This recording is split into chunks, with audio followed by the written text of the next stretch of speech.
வணக்கம். நமது மீடியா செய்திகளுடன் நான் நிரோஷன். முதலில் தலைப்புச் செய்திகள். தேனீக்கள் சூழ்ந்ததால் தாமதமான இண்டிகோ விமானம்.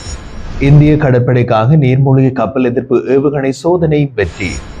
சீன வல்லுநர்கள் விலகலால் இந்தியாவின் ஆப்பிள் ஐபோன் தயாரிப்பு பாதிக்கப்படாது. ஜனாதிபதி சர்தாரியின் பதவியை பறித்துவிட்டு பாகிஸ்தானில் ராணுவ ஆட்சியா. ஏர் இந்தியா விமான விபத்தின் முதல்கட்ட விசாரணை அறிக்கை மத்திய அரசிடம் தாக்கல். இந்திய ரஃபால் வீழ்ந்ததா புதிய திருப்பத்தில் வெளியான உண்மை. இனி விரிவான செய்திகள். குஜராத் மாநிலம் அகமதாபாத்தில் இருந்து லண்டனுக்கு கடந்த மாதம் 12ஆம் தேதி புறப்பட்டு ஏர் இந்தியா விமானம் விபத்துக்குள்ளான சம்பவம் நாடு முழுவதும் கடும் அதிர்வலைகளை ஏற்படுத்தியது. இந்த நிலையில் இந்தியாவின் விமான பாதுகாப்பில் தீவிர கவனம் செலுத்தப்பட்டு வருகிறது. சில இடங்களில் விமானம் புறப்படும் நேரத்தில் விமான பாதைகளில் பறவைகள் பறப்பது போன்ற சம்பவங்களால் விமானம் புறப்படுவதில் தாமதம் ஏற்பட்டு வருகிறது. இந்த நிலையில் சூரத்தில் இருந்து ஜெய்ப்பூருக்கு புறப்பட வேண்டிய விமானத்தை தேனீக்கள் சூழ்ந்ததால் சுமார் 1 மணி நேரத்திற்கு மேலாக பயணிகள் காத்திருந்த சம்பவம் நிகழ்ந்துள்ளது. சூரத் சர்வதேச விமான நிலையத்தில் ஜெய்ப்பூருக்கு செல்ல இண்டிகோ விமானம் தயாரானது. விமானத்தில் பைலட்கள் பயணிகள் என அனைவரும் அமர்ந்திருக்க விமானத்தில் லக்கேஜ் கதவு திறப்பின் ஒரு பகுதியில் தேனீக்கள் சூழ்ந்து கொண்டதால் செய்வதறியாத விமான ஊழியர்கள் தவித்தனர். இதனால் அடுத்த கட்டமாக நடவடிக்கையாக குறித்த விமான நிலைய அதிகாரிகள் ஆலோசனை நடத்தினார்கள். அதனைத் தொடர்ந்து தேனீக்களை விரட்ட முதலில் புகை பயன்படுத்தப்பட்டது. ஆனால் அது வேலை செய்யவில்லை. கடைசியாக ஒரு தீயணைப்பு வாகனம் வரவழைக்கப்பட்டு லக்கேஜ் கதவில் தண்ணீர் பீச்சி அடிக்கப்பட்டது. இதையடுத்து தேனீக்கள் அப்புறப்படுத்தப்பட்டு சுமார் 1 மணி நேரத்திற்கு பின்னர் விமானம் தாமதமாக ஜெய்ப்பூருக்கு புறப்பட்டு சென்றது. இந்த சம்பவத்தால் விமான நிலைய பகுதியில் சில மணி நேரம் பரபரப்பு சூழ்ந்து காணப்பட்டது. இது தொடர்பான காணொளி சமூக வலைதளங்களில் வைரலாகி வருகிறது. இந்திய பாதுகாப்புத்துறையை மேம்படுத்தும் விதத்தில் DRDO அமைப்பு சார்பில் புதிய ஆயுதங்களை சோதனை செய்து பாதுகாப்பு படையில் இணைக்கப்பட்டு வருகின்றது. இந்த நடவடிக்கையின் ஒரு பகுதியாக நீர்மூழ்கி கப்பல் எதிர்ப்பு ஏவுகணையை இந்தியா வெற்றிகரமாக சோதனை செய்துள்ளது. இந்திய கடற்படையின் INS கவரத்தி போர்க்கப்பலில் இருந்து 17 தடவைகள் நீர்மூழ்கி எதிர்ப்பு ஏவுகணை சோதனை நடத்தப்பட்டுள்ளது. உள்நாட்டிலேயே தயாரிக்கப்பட்ட இந்த ஏவுகணை சோதனை வெற்றியடைந்த நிலையில் ஏவுகணை கடற்படையில் இணைக்கப்பட உள்ளது. சீன தொழில்நுட்ப வல்லுநர்கள் சொந்த நாட்டுக்கு திரும்பியதால் இந்தியாவில் ஆப்பிள் ஐபோன் தயாரிப்பு பாதிக்கப்படாது என்று தகவல் அறிந்த வட்டாரங்கள் தெரிவித்தனர். இது தொடர்பாக அந்த வட்டாரங்கள் கூறிய போது இந்தியாவில் ஆப்பிள் ஐபோன்களை தயாரிக்கும் பாக்ஸ்கான் நிறுவனத்தில் இருந்து கடந்த 2 மாதங்களில் நூற்றுக்கணக்கான சீன தொழில்நுட்ப வல்லுநர்கள் சொந்த நாட்டுக்கு திரும்பிக் கொண்டனர். அவர்கள் ஆலை வடிவமைப்பு, ஐபோன் தயாரிப்புக்கு பயன்படுத்தப்படும் கருவிகள் மற்றும் இயந்திரங்களை கையாள பயிற்சி அளித்தல் உட்பட முக்கியமான பணிகளில் ஈடுபட்டு வந்தனர். அவர்கள் சொந்த நாட்டிற்கு திரும்பியதால் இந்தியாவில் ஐபோன் தயாரிப்பு பாதிக்கப்படாது. இந்தியாவில் ஐபோன் தயாரிப்பை அதிகரிக்கும் ஆப்பிள் நிறுவனத்தின் திட்டத்தில் மாற்றமில்லை என்பதில் அதிகாரிகள் உறுதியாக உள்ளார்கள். கடந்த ஆண்டில் இந்தியாவில் தயாரிக்கப்பட்ட ஆப்பிள் ஐபோன்களின் எண்ணிக்கை 3.5 கோடி முதல் 4 கோடியாக இருந்தது. இதை நிகழாண்டு 6 கோடியாக அதிகரிக்க ஆப்பிள் நிறுவனம் திட்டமிட்டுள்ளது. இந்தியாவில் திட்டமிட்டபடி ஐபோன் 17 மாடல் உற்பத்தி நடைபெறும் என்றும் தெரிவிக்கப்பட்டுள்ளது. பாகிஸ்தான் ஜனாதிபதியும் பாகிஸ்தான் மக்கள் கட்சியின் இணை தலைவருமான ஆசிப் அலி சர்தாரி ஜனாதிபதி பதவியிலிருந்து நீக்கப்பட உள்ளதாக தகவல்கள் வெளியாகியுள்ளது. எனினும் இதனை பாகிஸ்தான் மக்கள் கட்சியும் ஆளும் கட்சியான PML தலைவர்கள் மறுத்துள்ளனர். அதே நேரத்தில் ராணுவ தளபதி அசீம் முனீர் பாகிஸ்தானில் ராணுவ ஆட்சியை கொண்டுவர நடவடிக்கைகள் எடுத்து வருவதாகவும் தகவல்கள் கசிகின்றன. பாகிஸ்தானில் 2024ஆம் ஆண்டு நடந்த பொது தேர்தல் முடிவுகளுக்கு பின்னர் மீண்டும் ஆட்சியினை கைப்பற்றியது பாகிஸ்தான் முஸ்லீம் லீக் கட்சி. போதிய பெரும்பான்மை இல்லாததால் பாகிஸ்தான் மக்கள் கட்சி ஆதரவு அளித்தது. இதனையடுத்து பாகிஸ்தான் முஸ்லீம் லீக் கட்சியின் ஷெஹ்பாஸ் ஷெரீப் மீண்டும் பிரதமராக பதவியேற்றார். ஆசிப் அலி சர்தாரி நாட்டின் ஜனாதிபதியானார். இந்த நிலையில் ஆசிப் அலி சர்தாரிக்கும் ராணுவ தளபதி அசீம் முனீருக்கும் இடையே மோதல் இருப்பதாக கூறப்படுகிறது. மோதலுக்கு காரணம் என்ன?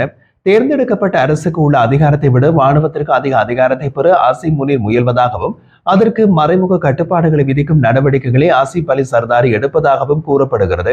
முக்கிய பதவிகளுக்கு அசீம் முனீர் சிபாரிசு செய்யும் நபர்களை அங்கீகரிப்பதை சர்தாரி தாமதப்படுத்துவதாக கூறப்படுகிறது. அத்தோடு ஆசிப் அலி சர்தாரியின் மகனும் பாகிஸ்தான் மக்கள் கட்சியின் தலைவருமான பிலாவல் பூட்டோ அல் ஜசீரா தொலைக்காட்சிக்கு அளித்த சமீபகால பேட்டியில் இந்தியாவின் நம்பிக்கையை பெற முக்கிய தீவிரவாதிகளை இந்தியாவிடம் ஒப்படைப்பதில் பாகிஸ்தானுக்கு ஆட்சேபனை இருக்காது என்று கூறியிருந்தார். இந்த கூற்று பாகிஸ்தானில் உள்ள ஜிகாதி இயக்கங்கள் மத்தியில் கோபத்தை ஏற்படுத்தி இருக்கிறது.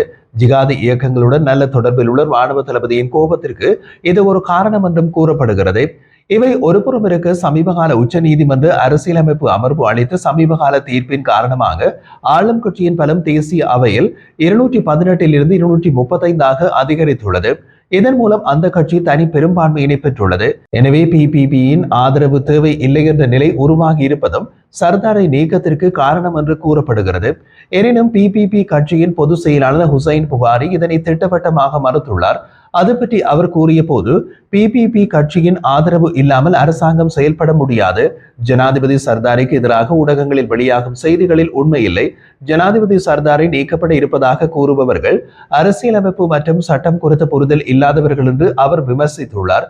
இந்த விவகாரம் தொடர்பாக பதில் அளித்த ஆளும் கட்சியின் நாடாளுமன்ற உறுப்பினர் இர்பான் சித்திக், ஜனாதிபதியை மாற்றும் எந்த ஒரு திட்டமும் பரிசீலனையில் இல்லை. நாட்டின் தலைவராக ஆசிப் அலி சர்தாரி தனது அரசியலமைப்பு கடமைகளை திறம்பட நிறைவேற்றி வருகிறார். ஊடகங்களில் வெளியாகும் செய்திகள் உண்மை அல்ல என்று தெரிவித்துள்ளார். ஆனால் ராணுவ தளபதி அசீம் முனீர் நாட்டில் ராணுவ ஆட்சியை கொண்டு வருவதற்கான நடவடிக்கைகளை எடுத்து வருவதாகவும் அதன் ஒரு பகுதியாகவே ஜனாதிபதி சர்தாரியை பதவியிலிருந்து நீக்கும் முடிவை எடுத்திருப்பதாகவும் கூறப்படுகிறது. குஜராத் மாநிலம் அகமதாபாத்தில் இருந்து லண்டனுக்கு புறப்பட்ட ஏர் இந்தியா விமானம் கடந்த மாதம் 12ஆம் தேதி விபத்தில் சிக்கியது. இந்த விமான விபத்தில் விமானத்தில் பயணித்த ஒருவர் மட்டுமே உயிர் பிழைத்த நிலையில் விமான பணியாளர்கள் உட்பட 241 பேர் பலியாகினர். மேலும் விமானம் மோதிய மருத்துவக் கல்லூரி கட்டிடம், குடியிருப்பு பகுதிகளில் இருந்த 19 பேர் பலியானார்கள்.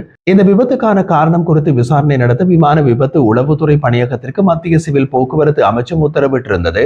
விமான விபத்து நடைபெற்று கிட்டத்தட்ட ஒரு மாதமாக உள்ள நிலையில் தனது முதல் கட்ட அறிக்கையினை விமான விபத்து உளவுத்துறை பணியகம் மத்திய அரசிடம் தனது அறிக்கையை சமர்ப்பித்துள்ளது. இந்த அறிக்கையின் விவரங்கள் விரைவில் பொது வெளியில் மத்திய அரசு வெளியிடும் என்று எதிர்பார்க்கப்படுகிறது. முதல் கட்ட அறிக்கையில் சில முக்கிய விஷயங்கள் இருக்கும் என்று எதிர்பார்ப்பு உள்ளது. பயிற்சி நடவடிக்கையின் போது தொழில்நுட்ப கோளாறு காரணமாக ஒரே ஒரு ரஃபால் போர் விமானம் விபத்துக்குள்ளாகி அதை இந்தியா இழக்க நேர்ந்ததாகவும் அந்த விமானத்தின் தயாரிப்பு நிறுவனமான டசால்ட் நிறுவனம் தெரிவித்துள்ளது.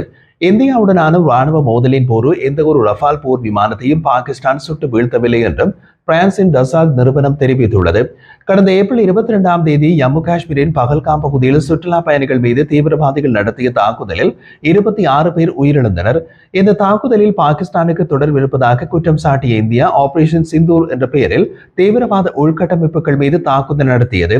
இதனையடுத்து இரு நாடுகளுக்கும் இடையே போர் மூண்டது. இந்த போரின் போது இந்திய விமானப்படை 3 ரஃபால் போர் விமானங்கள் சுட்டு வீழ்த்தப்பட்டதாக பாகிஸ்தான் தெரிவித்தது.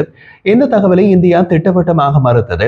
இந்த நிலையில் ரஃபால் போர் விமானங்களை தயாரிக்கும் பிரெஞ்சு நிறுவனமான டசால்ட் நிறுவன தலைமை செயல் அதிகாரி எரிக் ராப்பியர் கூறியதாக அந்நாட்டு வலைத்தளமான ஏவியான் டிசாஸில் வெளியான தகவலில், இந்தியா பாகிஸ்தான் இடையே ஏற்பட்ட ராணுவ மோதலில் எந்த ஒரு ரஃபால் போர் விமானமும் சுட்டு வீழ்த்தப்படவில்லை. ஆனால் தொழில்நுட்ப கோளாறு காரணமாக ஒரே ஒரு ரஃபால் போர் விமானம் விபத்துக்குள்ளாகி அதை இந்தியா இழக்க நேரிட்டது.